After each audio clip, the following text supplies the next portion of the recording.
ಮಂಡ್ಯ ಜಿಲ್ಲೆಯ ಎಲೆಚಾಕನಹಳ್ಳಿ ಗ್ರಾಮದಲ್ಲಿ ಮಾಜಿ ಮುಖ್ಯಮಂತ್ರಿ ಬಸವರಾಜ ಬೊಮ್ಮಾಯಿ ಅವರಿಗೆ ಭವ್ಯ ಸ್ವಾಗತ ದೊರಕಿತು.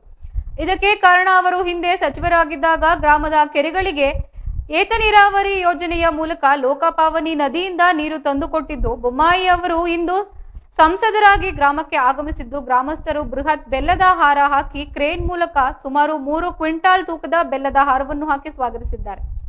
ಮಾಜಿ ಮುಖ್ಯಮಂತ್ರಿ ಬಸವರಾಜ ಬೊಮ್ಮಾಯಿ ಅವರು ಅಂದಿನ ದಿನಗಳಲ್ಲಿ ಜಲಸಂಪನ್ಮೂಲ ಸಚಿವರಾಗಿದ್ದಾಗ ಎಲೆಚಾಕನಹಳ್ಳಿ ಗ್ರಾಮದ ಕೆರೆಗಳಿಗೆ ನೀರು ತುಂಬಿಸುವ ಯೋಜನೆಯನ್ನ ಅನುಮೋದಿಸಿದ್ದರು.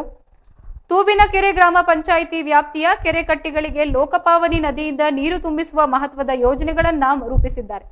ಈ ಯೋಜನೆಯು ಈಗ ಫಲ ನೀಡುತ್ತಿದ್ದು ಗ್ರಾಮಸ್ಥರು ಬೊಮ್ಮಾಯಿ ಅವರಿಗೆ ಈ ಕಾರ್ಯಕ್ಕೆ ಕೃತಜ್ಞತೆ ಸಲ್ಲಿಸಿದ್ದಾರೆ.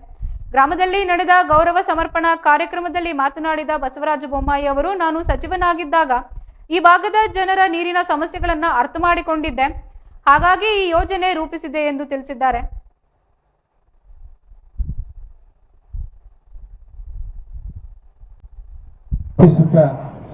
ಮತ್ತೊಬ್ಬರು ನನ್ನ ಅತ್ಯಂತ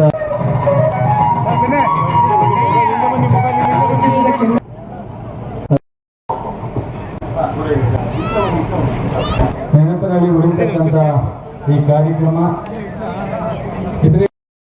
ಗಣ್ಯರು ಕೂಡ ಪಾಲ್ಗೊಳ್ಬೇಕು ಅನ್ನೋದು ನಮ್ಮ ಮನವಿ. ಈಗ ಚೆನ್ನ ಆದಿಚುಂಚನಗಿರಿಯ ಪರಮಪೂಜ್ಯ ಜಗದ್ಗುರು